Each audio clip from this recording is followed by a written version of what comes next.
Hello প্রিয় বন্ধুরা, আজকে আমি তোমাদেরকে শোনাবো যে আমার মামা আর আমার মধ্যে কিভাবে কত মজা করে খেলা হতো। তো চলো আর সময় নষ্ট না করে আমরা গল্পটি শুরু করি। তো প্রিয় বন্ধুরা, আমার বোর্ড শহরে পড়ে। শহরে তেমন কেউই ছিল না। হুট করে কোথায় বাসা নিব, কিভাবে উঠব, কোনো দিশাই পাচ্ছিলাম না। তো আমার ছোট মামা থাকতেন শহরে। মামার সাথে কথা হলো। মামা বলল, চলে আয়। আমি যে বাড়িতে থাকি সেখানে দুইটা রুম আছে। তো দুইটা বেডরুম আছে, রান্নাঘর আছে, একটা বাথরুম আছে। সব কিছু মিলিয়ে একলা মানুষ চাকরি করে, তার জন্য খুব সুন্দর করেই হয়ে যায়, আর কোনো সমস্যা থাকে না। ছোটো মামা এখন পর্যন্ত বিয়ে করেনি। আমার মারা হচ্ছে 5 বোন 3 ভাই। সবারই বিয়ে হয়ে গেছে। বোনের মধ্যে বোনগুলোই সব বড়, আর মামার মধ্যে ইনি হচ্ছে সবার ছোট। তো ইনি শহরে থেকে মাত্র চাকরি করতেন, নিজের পায়ে দাঁড়াবে এই জন্য শহরে বাসা ভাড়া নিয়ে একাই থাকতেন। তো আমি মামার কথা মতো শহরে আসলাম। আসার পরে ফার্স্ট দিন আমি হচ্ছে মামার বাসায় উঠলাম। ওঠার পরে ফ্রেশ হলাম। সুন্দর 2টা রুম ছিল। মামা একটা রুমে থাকতো, আরেকটা রুম ফ্রি থাকতো। মামা এটাকে খুব সুন্দর করে সাজিয়ে রেখেছে, তো আমারও বেশ পছন্দ হয়েছে। তো আমি প্রথমে হচ্ছে আমার যেখানে বোর্ড পড়েছে আমি হচ্ছে গেলাম। যাওয়ার পরে সব দেখে শুনে আসলাম। আসার পর পরের দিন থেকে হচ্ছে আমার এক্সাম, আমি যাব। তো যাই হোক, মোটামুটি পরের দিন আমি সুন্দর করে চলে গেলাম পরীক্ষা দেওয়ার জন্য। পরীক্ষা দিলাম, আসলাম। আসার পরে অনেক ক্লান্ত। এখন মামা অফিস করে, মামা তো একদম রাত্রে আসে। আমি হচ্ছে পরীক্ষা দিয়ে আসার পর মামা যেহেতু অফিস করে, আমি সুন্দর করে রান্নাবান্নাগুলো করে ফেলতাম। যাক, ছুটির দিন ছিল। মামা আর আমি একসাথে বসে বসে টিভি দেখছিলাম সকালে নাস্তা করার পরে। আর আমরা প্ল্যান করছিলাম যে আজকে দুপুরে কী রান্না হবে। মামা বলল, সে রানবি, হ্যাঁ যা খাবি তাই রান্না করি, সেটা তো বড় কথা। তোর আসা তো বেশ কয়েকদিন হয়ে গেল, তোকে নিয়ে একটু ঘুরতেও পারলাম না, শহরটা ঘুরে ঘুরে দেখাতেও পারলাম না। এই কথা বলতেই কলিং বিল বেজে উঠল। আমি দৌড়ে যেয়ে গেটটা খুললাম। গেটটা খুলে দেখলাম যে আমাদের পাশের বাড়ির ভাবি এসেছে। ওনারা হচ্ছে নতুন নতুন এসেছে, বেশ কয়েক মাস ধরে এসেছে নতুন। তো বলল, আসলে একা একা ভালো লাগছিল না, তাই তোমাদের সঙ্গে একটু কথা বলার জন্য আসলাম। আমরা তোমাদের নতুন পড়শি, আমরা কি পরিচিত হতে পারি? আমি বললাম, হ্যাঁ অবশ্যই। তো ঘর খালি দেখে বলল যে তোমাদের জুটিটা খুব সুন্দর, এখনও বাচ্চা কাচ্চা নেওনি কেন? আমি লজ্জায় যেন লাল হয়ে গেলাম। টিভির দিকে আমরা একটা মুভি দেখছিলাম, তো মামা ওনাকে দেখতেই টিভির মুভিটা চেঞ্জ করে ফেললো। উনি মুচকি মুচকি হাসতে লাগলো। এমন সময় ওনাকে ডাক দিল। ডাক দেওয়ার পরে উনি চলে গেল, বলল যে অন্য একটি সময় কথা বলবো তোমাদের সঙ্গে। পরে চলে গেলেন। চলে যাওয়ার পর আমি দুপুরের রান্না কমপ্লিট করলাম। ওদিকে রাঁধছিলাম আর এদিকে আমরা আবারও সেই মুভিটা দেখতে থাকলাম। তো মুভিতে খুব সুন্দর সুন্দর সিকোয়েন্স হচ্ছিল, একে অপরকে জড়াজড়ি কিছু সিন চলছিল। তো মামা আর আমি একসঙ্গেই মুভি দেখছিলাম। দেখতে দেখতে অনেক গল্প করলাম। মামা আমাকে বলল যে আসলে আমি হচ্ছে তোকে একটু ঘুরিয়ে দেখাতে পারলাম না, আজকে ছুটির দিন, আজকেও দিনটা অর্ধেকই চলে গেল, কখন বা যাব। ঠিক আছে, আমি সময় বের করে তোকে ঘুরতে নিয়ে যাব। এই কথা বলে আমি হচ্ছে দুপুরে রান্নাবান্না কমপ্লিট করে আমরা গোসল করলাম। গোসল করার পর খাওয়া দাওয়া করলাম। খাওয়া দাওয়া করে মামা শুতে গেল তার নিজের রুমে। যাওয়ার পর আমি জানালার সামনে দাঁড়ালাম। আমাদের জানালা এবং পাশের বাড়ির ভাবির জানালাটা একসঙ্গেই প্রায় দেখা যায়। তো জানালাটা বন্ধ ছিল, কিন্তু পর্দাটা দিতে মনে হয় তারা ভুলে গেছে। পর্দার দিকে তাকাতেই দেখলাম যে ভাবি দাঁড়িয়ে দাঁড়িয়ে চুল আঁচড়াচ্ছে, টাওয়াল পেঁচানো অবস্থায়, মনে হয় গোসল করে বের হয়েছে। আর ওনার হাজব্যান্ড ভাইয়া বিছানার উপরে বসা ছিল। তো চুলটা আঁচড়াতেই ভাবিকে হাতটা টান দিয়ে ধরে বিছানার উপরে শোয়াই দিল। আর অনেক কথাই বলছিল যা আমি মোটেও শুনতে পাচ্ছিলাম না, জানালা বন্ধ থাকার কারণে। যাই হোক, আমি তাকিয়ে থাকলাম যে ওনারা কী করে। প্রথমে দেখলাম ওনার বাগানের ফুল দুটোকে খুব সুন্দর করে মধু খেলো।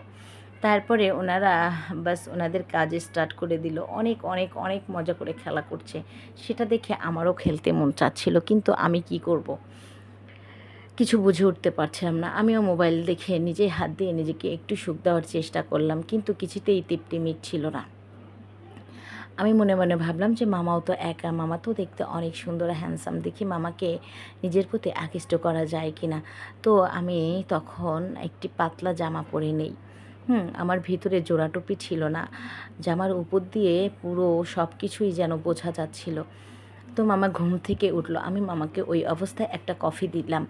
দেওয়ার পরে মামা দেখলাম আমার দিকে একটু কেমন কেমন করে তাকাচ্ছে। তো আমার ভালোই লাগলো। আবারও একসাথে কিছুক্ষণ বসলাম, বসে কথা বললাম, টিভি দেখলাম। অন্যদিকে আমার মনের মধ্যে উতাল পাতাল ঝড় উঠে গেছে, কিন্তু আমি কিছুতেই প্রকাশ করতে পারছি না। মামা বলল, আমার মাথার কাছে আমার ফোনটা ফেলে এসেছি, একটু নিয়ে আয়। ফোনটা আনতে যেয়ে দেখি, বালিশটা উঁচু করে দেখি একটি গল্পের বই। হ্যাঁ, তো আমি কিছুক্ষণ একটি গল্প পড়লাম। দেখলাম কি, ওই যে ওইসবের খেলাধুলা করার যাতে কিছু আইডিয়া পাওয়া যায় সেই ধরনের গল্প। ওটা দেখে তো আমি আরও পাগল হয়ে গেলাম। আমার যেন পাগলের মতো খেলতে মন চাচ্ছে। তারপরে আমি মোবাইলটা নিয়ে নিচে চলে আসি। আসার পরে পরের দিন সেম আমার পরীক্ষা শুরু হবে। আমি চলে যাই, দুজন নাস্তা করে মামা চলে যায় অফিসে, আর আমি চলে যাই আমার পরীক্ষা দেওয়ার জন্য। আমি সুন্দর করে পরীক্ষা দিয়ে বাড়িতে চলে আসি। বাড়িতে চলে আসতেই দেখি কি মামা দুপুরবেলায় হাজির। আমি বললাম, কী ব্যাপার মামা, আজকে যে তুমি এত তাড়াতাড়ি চলে এলে? মামা আমাকে বলল, শোন, তোকে শহরটা যে ঘুরাই দেখাই নাই কালকে, তো বললাম, এজন্য আজকে আমি ছুটি নিয়ে চলে এসেছি। চল আজকে তোকে শহরটা ঘুরিয়ে দেখাবো। আমার মামার মোটরসাইকেল ছিল। আমি সুন্দর করে রেডি হয়ে তাৎক্ষণিক আমরা বের হয়ে পড়লাম, বাইরে খাওয়া দাওয়া করব এই উদ্দেশ্যে। প্রথমে বের হয়ে আমি দুই পা দুদিকে ছড়িয়ে দিয়ে মোটরসাইকেলে বসলাম। মামা বলল, মেয়েদের এভাবে বসতে নেই, তুই দুই পা এক সাইডে দিয়ে বস। আমি বললাম, মামা ওভাবে আমার ভয় করে, আমি এভাবে বসবো। বলল, আচ্ছা তাহলে ঠিক আছে।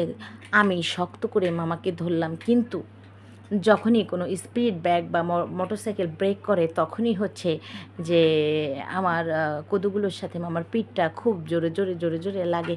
কিন্তু আমার খুব ভালোই লাগছিল।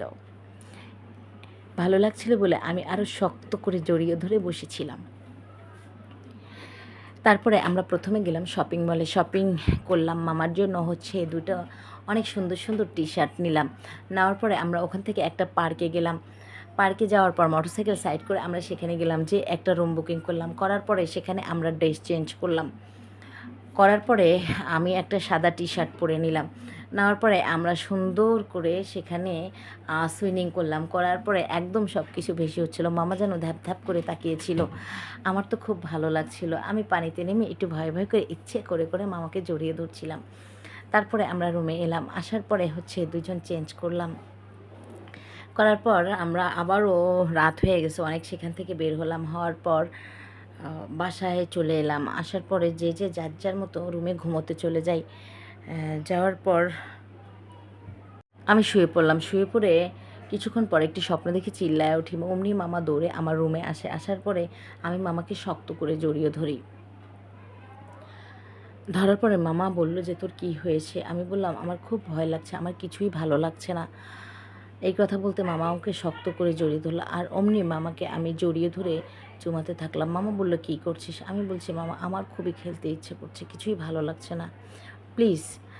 এই কথা বলতেই মামা আমাকে খাটের উপরে শুয়ে অমনি আমার ফুলের মধু খেতে থাকে।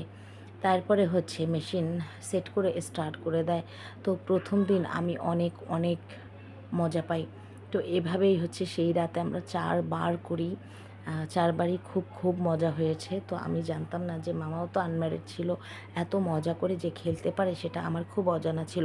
তো সব মিলিয়ে আমি সেখানে পুরো 24 দিন অবস্থান করি। তো 24 দিনই আমরা এরকম যে খেলাধুলা করতেই থাকি। তারপরে আমার অ্যাডমিশন আবার হয়ে যায়। এজন্য ওখান থেকে আমাকে চলে আসতে হয়।